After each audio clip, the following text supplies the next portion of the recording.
Hello, I'm Patrick Wanis, human behavior expert, PhD. What is anxiety and how can you overcome anxiety? Well, if you've ever experienced it, then you already understand the physical sensations of anxiety. You might be sweating, trembling, or nervous. You might notice that you've got increased heart rate, elevated blood pressure, and you're even struggling to breathe. There's a physical side to anxiety, and there's also a psychological aspect to anxiety. In its most basic form, anxiety is triggered when we feel threatened. So for example, if you feel threatened or you feel extreme fear, that triggers the fight, flight, or freeze response, which in turn also triggers anxiety.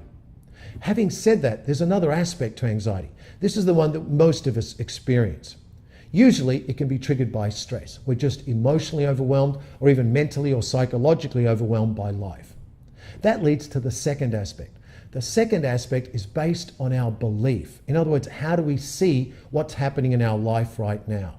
So here is my simple definition and explanation of anxiety.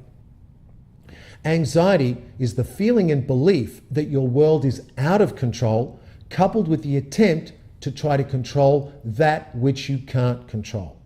Let me repeat that again slowly.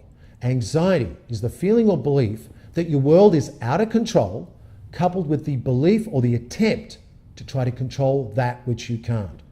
In other words, what triggers anxiety is that you are trying to control things that you can't. First, you actually feel like your world is completely out of control and you don't know what to do. Then you're actually trying to control the things that you can't control.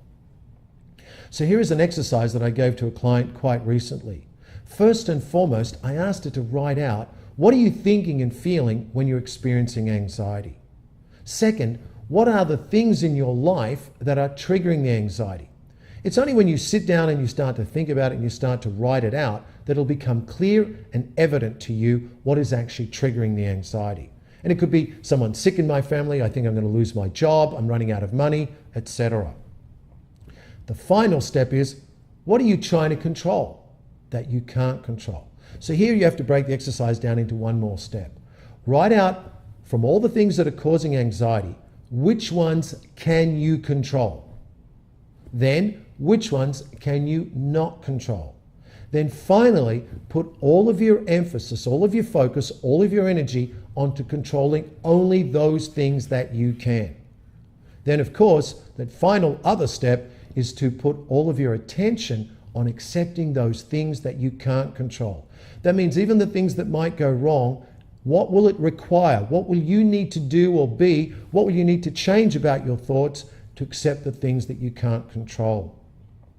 Many of us talk about embracing change, but we're actually afraid of change. There are certain things in life that we just have to accept that we can't control and we can't change. So again, the key to overcoming anxiety is to get clear about what's triggering the anxiety. What are the things that are happening in your life that's triggering the anxiety?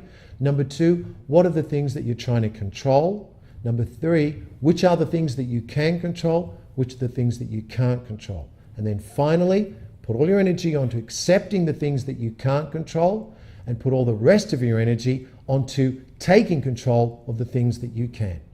If you'd like to learn more about anxiety, go to my website, patrickwanis.com/blog, and put in the search word anxiety. Of patrickwanis.com, I'm Patrick Wanis. Thank you.